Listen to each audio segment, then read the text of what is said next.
Biz keçən videoda Flutter qurduq. Bu gün isə başlayacağıq ilk kodlarımızı yazmağa.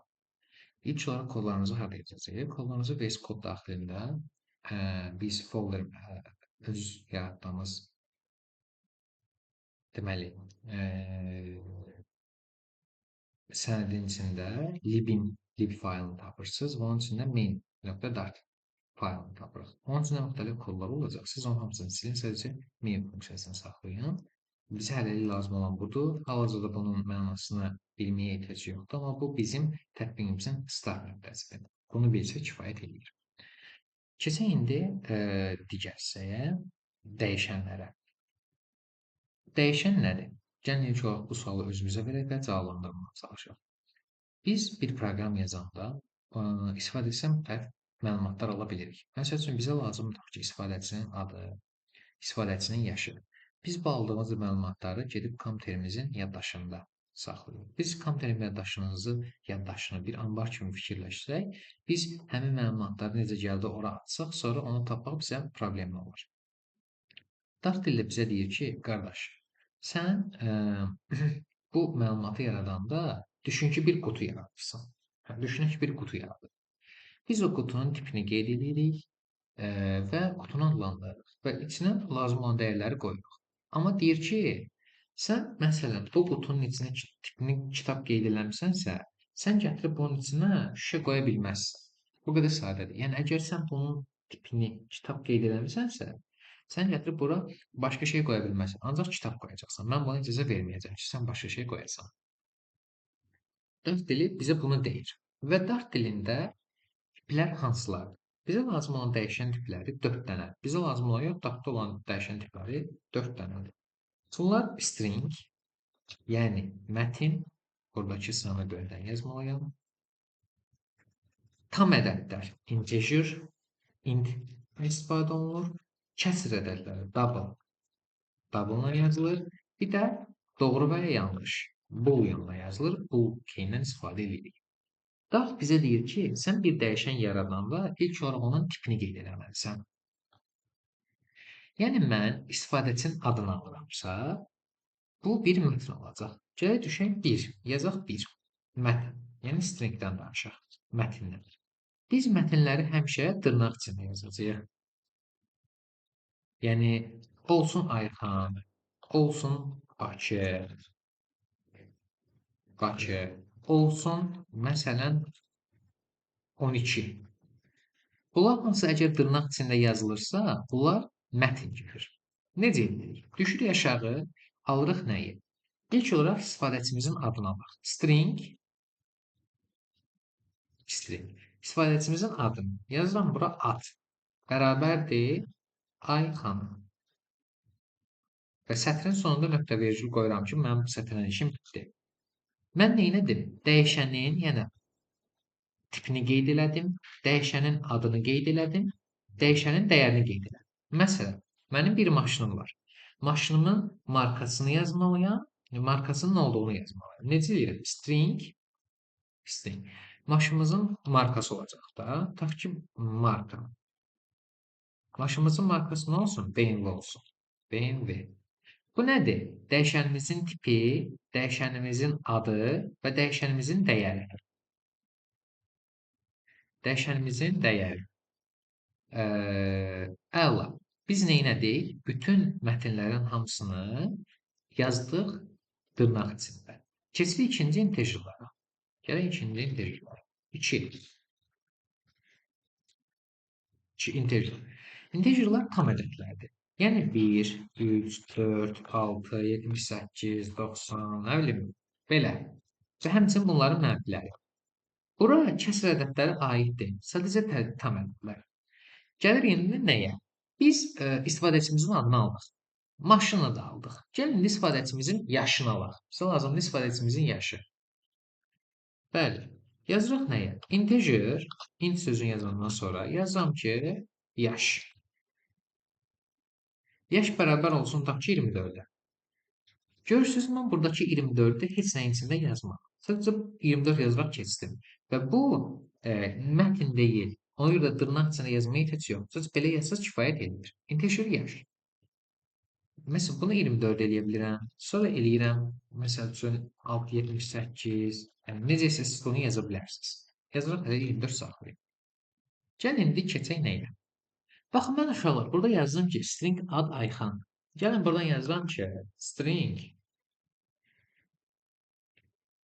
yaş test. Yaş test. Buradan yazıram ki, məsəl üçün 6. 6 yazdım, düzdürmü? Sətrin sonuna qoydum. Gəlirəm bura, yazıram ki, indi bu yaş test var ya, bu yaş test. Bunu aşağıda çağırıb dəyişməyə çalışacağım. Yaş. Gəldi mi yaş test burada? Bərabər eləyirəm bunu 45. Bağladım. Gəlin indi terminalı açaq baxaq görək ki, bu qırmızı xətt niyə çıxır? Gəlin terminalı, new terminal, problem. Burada yazır. Deyir ki, sənin dəyərin integerdir. Amma dəyişənin dəyəri stringdir. Dəyişən nədir? Budur. Dəyəri tipi nədir? String. Gəlirəm bura. Hal-hazırdakı dəyərimin type-ı nədir? Integer. Mən integeri, yəni stringin içinə integer yaza bilmərəm. Bu səhvli silək ki, kodumuzda problem olmasın. Düşürəm üçüncüyə. Üçüncü nə idi? Double idi. Yəni kəsr ədədləri. 1,5. Mənfi 0,78. Düşürəm aşağı. Tutaq ki, bu istifadəçimizin adını aldıq. Yaşını aldıq. Gəlin indi onun balansını yoxlayaq. Yazsam double balans bərabərdir 167 manat 89 qəpik var. Bu adamın balansı budur. Gördüyünüz kimi bunu rahat şəkildə bura yaza bildim. Amma gəlin görək integerin içində mən 24 tam 89 yaza bilirəm? Yox. Nə deyir? Deyir ki, sənin dəyərin double-dır. Bu dəyər deyir double-dır. Dəyişənin tipi isə integerdir. Bunu yaza bilməzsən. Okey, bir başdır. Yazmayalım. Bunu qeyd elədik. Gördüyümüz kimi heç bir dəyəri Dart bizə icazə vermir ki, gedək bir-birindən dəyişə bilir. Bu mümkünsüzdür. Amma mən çox rahat şəkildə yaşı burada 24 qeyd elədimmi? Bir il sonra mənim yaşım dəyişdi. Yaşım dəyişdi oldu 25. Və heç bir problemsiz şəkildə yaşı dəyişə bildim. Gəlin indi bir dənə yeri öyrənək. Həmin yer nədir? Biz məlumatları ekranda çap eləmək istəyiriksə, print sözündən istifadə edirik. Print sözündən istifadə edirik. Gəlin indi ilk olaraq burada bax. Baxın, bunun altına düşüb yazıram ki, print, yəni çap. İlk olaraq sən mənə bu yaşı 24 elədikdən sonra yaz görüm ekranda. Bu yaş neçədir? Daha sonra mən yaşı 25 eləyəndən sonra düş aşağı, print elə.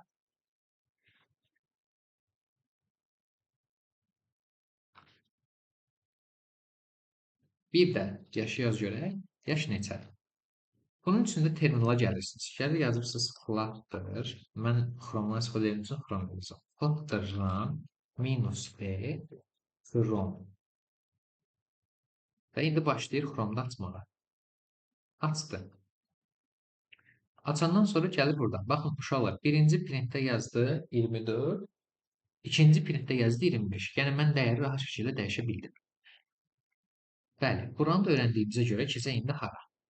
Keçək dördüncü dəyərimizə. Dördüncü dəyərimiz doğru və yanlışdır. Məsələn, bizim istifadəçimiz, tutaq biz bank application yazırıq, köhnə müştərilərə müəyyən bir güzəşt deyirik. Həmin güzəşti indi biz bilməliyik ki, bu istifadəçi köhnə istifadəçidir, yoxsa köhnə deyil. Bunun üçün hardan istifadə edirik? Bunun üçün də boolean dəyərindən istifadə edirik. Booleanın iki dəyəri var. True ya da false yazılır. Sözü budur. Məsələn, necə? Boolean yazdım. Köhnədir yazıram. Yəni istifadəçi köhnədirmi? Bərabər eləyirəm ki, true. Bəli. Bizim istifadəçimiz köhnə istifadəçidir. Və yaxud da ki, false. Deyil. Yəni köhnə istifadəçi deyil. Bu qədər sadədir. Amma bunlardan yox, bunu da deyim, ondan sonra onu qeyd edək. Gəlirik bir də ki, gənclər, nə edirik? Biz burada yaşı aldıq, dəyişdik. Tutaq ki, adı aldıq, sonra mən gəlib adı eləyirəm, bərabər eləyirəm, tutaq ki, bunu Amir. Orada adı bir də dəyişdim. Düşdüm aşağı ad yazdım, bərabər elədim, bir də dəyişdim, elədim Samir. Yəni mən adı istədiyim qədər dəyişə bilərəm. Amma bəzən mənim əlimdə elə bir datalar olacaq ki, mən bu dataları dəyişə bilmərəm. Bu zaman bizim köməyimizə iki dənə söz olacaq. Biri finaldır, digəri isə konstdur. Konstla finalın fərqi nədir? Əksinə ikisi də eyni şeyi görür. Yaranan dəyəri kilitləyir. Yəni nə tipini dəyişməyə imkan verir. Zaten bu mümkün deyil. Nə də ki, dəyərini dəyişməyə imkan verir. Məsəl üçün necə? Konst yazılan. Pi bilirik ki, dünyada hər yerdə eynidir. Yəni 3,14-dür. 3,14 necə bir dəyərdir? Double-dır. Yazıram double. Double yazandan sonra pi-nin adını gedib eləyirəm ki, bu pi 3,14-dür. Problemli şəkildə işləyir. Mən durub gəlib bu pi-ni eləsəm ki, yox da ki, təzədən heç o riyaziyyata səhv var imiş. 3,15-dir. Problem çıxardır. Gəlib problemə baxırıq, deyir ki, sən konst olan bir dəyəri dəyişməyə çalışırsan, yeni dəyər asan eləməyə çalışırsan. Olmaz bu, icazə yoxdur, eləyə bilməzsən. Yəni, mən konstla elədiyim dəyəri eləyə bilmərəm. Final da bu işi görür. Finalda da eyni şey eləyir. Heç bir fərqi yoxdur. Sadəcə, fərq ondadır ki, mən konstdan o vaxt istifadə edirəm ki, mən p-nin 3,14 olduğunu bilirəm. Bu kod işə düşsə də 3,14-dür. Kod gedib sonu çatsa da 3,14-dür. Yəni bu heç vaxt dəyişməyəcək. Amma finalı nə zaman istifadə edirəm? Məsəl üçün, şəxsən, mənə lazımdır ki, istifadəçi proqrama girən an onun saatını tutum. Mən belə bilmərəm axı, kod başlamadan, istifadəçi proqrama girmədən bu saat neçə olacağını mən belə bilmərəm. Ona görə də mən həmin dəyişənin qabağında final yazanda, final tutaq ki, saat yazıram. Final saat tutaq ki, 12. Nəsə burada tipini falan yazmalıydım. Amma bunu biz daha çox harda istifadə edəcəyik? Bunu indi qeyd edirəm, amma API qoşanda və ya da başqa şeylər edəndə daha çox şəkildə istifadə edəcəyik və əminəm ki, orada daha yaxşı oturacaq beynimizdə. Məsəl üçün, yenə deyirəm, istifadəçi girir, girdiyi an mən finalla onun saatını tuturam. Və bir də o saat heç vaxt dəyişmir. Proqram hər dəfə yenidən başlayanda, başladığı an, yəni istifadəçi proqrama girdiyi an bu dəyər olacaq. Çünki mənim əlimdə yoxdur axı, mən bilmirəm istifadəçi saat 5-də girəcək, 3-də girəcək. Mən bunu bilə bilmərəm. Amma mənə lazımdır ki, bildiyim anda dəyişməsin. Bildiyim andan sonra da bu dəyər dəyişməsin. O zaman nə edirəm? Finaldan istifadə edirəm. Eyni şəkildə konstun əvəzinə çox rahat şəkildə final yaza bilərik. Heç bir problem də olmayacaq. Əla. Gəl indi nədən çıxaq? Biz bu kodları yazdıq.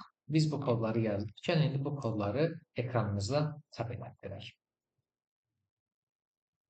Məsələn, deyirəm ki, print neyiniyək? İstifadəçimizin adından onun neyini yoxdur ya? Yaşını yazdıraq. Okay.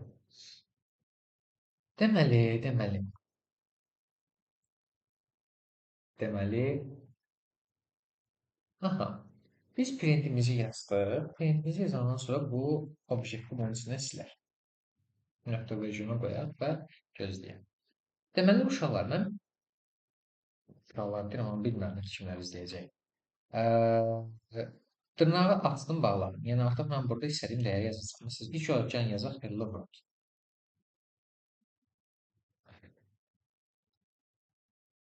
Yazdım. Terminala gəldim. Burada bir dənə repartına basıram. Baxın, hello world ekrana çıxdı. Əla. Bu mətn yazıramsa, bu mətni dırnağın içində yazmalıyım. Onu bayaqdan bilirim. Gəlin, indi bir dənə p-ni yazaq. P-ni baxın, dırnaqsız yazıram. Yenə bir dənə R hərfini bastıq və üstümüzdən ekranda yazıldı. Gəlin, indi biz buradakı dəyərlərimizi hamısını bir mətnin içində istifadə edək. Məsəl üçün, deyək ki, istifadəçimizin adı Ayxan, yaşı 24. Yaşı yaşdır. Bu yaşı burada nə deyirsə olacaq. Gəlin baxaq. Bunu eləyək. Yazsam ki, buradan İstifadəçi adı ingilis qaydasına yazılsam daha rahat olsun diye. Ya da yok, yazmayacağız. İstifadəçi adı. Baxın nə eləndi burada. Dollar işarəsi açıram. Dollar işarəsi açan kimi deyir ki, dostum, sən buradakı dəyərlərdən hansını yazmaq istəyirsən? Mən deyirəm ki, adı yazmaq istəyirəm. Adı Ayxandır. Bir dənə buradan çıxdır yazaq. Yaşı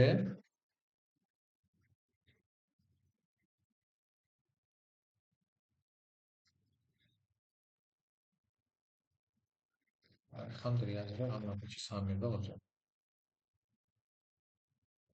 Yaxşı. Mesela istifadəçi də Ayxan. Buradan düşürük. Vergül qoyuruq. Yazırıq ki,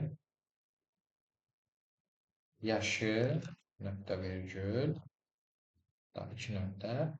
Dollar işarəsi. Nədir? Biz burada yaşından istifadə edəcəyik. Əla. Gəlin indi bunu eləyək. Bax, nədir? İstifadəçi adı Samir, yaşı 25-dir. Burada baxırıq hansı. Ən sonuncu yaş nədir? 25. Əvvəl 25 yazıldı. 25 yazıldı. Adın sonuncu ad Samirdir. Samir yazıldı. Baxın, bu dollarla istifadə eləməyə, belə dollarla bizim buradakı dəyəri mətn içində istifadə eləməyə interpolation deyilir. Yəni, qutunun içindəki dəyəri mətnin içinə yapışdırırıq. Məsələn, mən burada şey deyiləm, başqa cür də yaza bilərəm. Maşını, dollar, burada yazmışıq da, markadır. O yeni müşteridir mi? Yazım o yeni müşteridir mi? Dollar işarəsi köhnədir, sualına yazıb qoyulur. Gəlin, görək bunun cavabı nə olacaq. Deyir ki, istifadəçi adı Samir, yaşı 25, maşını BMW, o yeni müştəridir mi? Poz. Bunu belə daha yazsın. Var. O yeni müştəridir mi? Yazır poz. Bəli, bu qədər. Keçirik indi nəyə? Baxın, biz burada ad yazdı, marka yazdı, yaş test yazdı, yaş yazdı. Bunu mən başa düşürəm. Bir də bu videoya baxdığınız üçün siz başa düşürsünüz. Gedib İtaliyadan bir dənə developer gətirsə, developer bu kodları başa düşməyəcək. Onun üçün nə edirik? Biz 2 dənə qızıl qaydadan istifadə edirik. Bu qızıl qaydanı indidən vərdiş elədiyimizə görə gələcəkdə biz kod yazmamız daha rahat olacaq və biz digər bir komandada digər əməkdaşlarla işlədiyimiz üçün daha rahat şəkildə bunu öyrənə biləcəyik. Bu qızıl qayda nədir? Birincisi, dəyişənlərin adını ingiliscə yazmaq. Yəni string ad yox. Yazıram name bərabərdir. Ayxan. Amma bu name də belə biraz metodu da. Niyə? Çünki nəyin adıdır bu? Nəyin adıdır da bilmirik. Biz bu dəyişəni elə adlandırmaq lazımdır ki, dəyişən adına baxan kimi başa düşək ki, bu nəyi saxlayır özündə? Bu nəyi saxlayır? Userin adını saxlayır. Yazım onu string, user name bərabərdir. İndi Ayxan. Baxın, bu daha ideal. Düşürəm aşağı. Yaş. Nəyin yaşıdır bu? Bilmirik. Integer, user, age bərabərdir 24-ə. Nöqtə virgülünü qoy unutma. Okey, balans. Nəyin balansıdır bu? Userin balansıdır. Double user balans bərabərdir. Bir bakalım öz var edək. 1000.00 0.0 yox da 99 yapıyoruz. Köhnədir. Köhnədir nədir? Belə yazmaq olmaz. Bunu necə yazmaq dahamışdır? Buyurun. İngilis dilində belə yazılır da, izlə soruşulur. Yazırıq ki, is new user. Yəni, bu təzə userdir. İndi buna yazaq ki, true. True. Bunu dəymirik ki, indi bunu bir də yazaq. Bunu düşürəm aşağı yazıram ki, print. Print. Yazıram nə? İstifadəçi, istifadəçi, istifadəçi. Nöqtəni qoydum, dolları qoydum, dolları qoydum, qoymamışım ya. Dolları qoydum. Yazıram ki, nə? User name. Daha sonra vergülü qoydum kestim. Nə? Yazıram yaşını. Yaş. Dolları qoydum. Biz buradan bir-bir belə də axtara bilərsiniz. Və bu yaza bilərsiniz. User age. Belə. Keçdik. Daha sonra da maşını yazar. Avtomobilini. Avtomobil. Avtomobil. Dollar. Adaf avtomobilini yazmamışıq. Düzdür? Burada yazsaq da ayrılmış olar. Abi yazmış avtomobilini. Burada yazmış. String. Necə yazmalıyıq? User car. Hemen açmanı anlarız. Öyle ne yazalım? Hadi BMW, öyle BMW. BMW. Bir də ki, əsas şey odur ki, marka yazandan sonra gəlib onu bir də belə eləyəndə problem çıxaracaq. Niyə? Çünki biz bu dəyişənə bir dəfə istifadə eləmişik. Bir də istifadə edə bilmərik. Zaten yaratmışıq. Sanki bir də yarada bilməzsən. User car. Yazıram bura user car. Allah, son olaraq da yazıram yeni istifadə edilir. Soru işarəsi. Ay. Soru işarəsi. Bulucu. Dollar. Ay, dollar. Dollar is new user. İstifadə. Gəlin bir dənə də. Yey. Baxın. Ayxan yaş 24, avtomobil BMW. Yəni görün bu necə daha səliqəli görürsən. Username başa düşürük ki, biz bura ad yazacağıq. Userin adını yazacağıq. User car yazacağıq. İzni userimi. Yəni dəyişənin adı bizə hər şeyi danışır. Və bunu bugün bizdə olsa, başqa gedib bunu başqa bir developer gəlib olsa, o bu printin mənasını başa düşəcək. Cidden başa düşəcək. Başa düşəcək username, okey, istifadəçi. Deməli bu istifadəçinin adıdır, yaşıdır, maşınıdır, yeni üzrdir, yoxsa köhnə üzrdir. Bu da onun bildirişidir. Sizin indi məqsədiniz nə olacaq bu kodu izlədikdən sonra? Bu kodu izlədikdən sonra siz nə edirsiniz? Bir dənə stringlə bir dənə tutaq ki, maşın qaleriyanız var. Maşının modelini, markasını, yürüşünü, motorunun həcmini, bir də yeni maşındırmı, yoxsa köhnə maşındırmı? Bunları saxlayırsınız və bir dənə belə print ekranında mütləq şəkildə göstərirsiniz. Bu videonun da sonuna çatdıq. Sağ olun.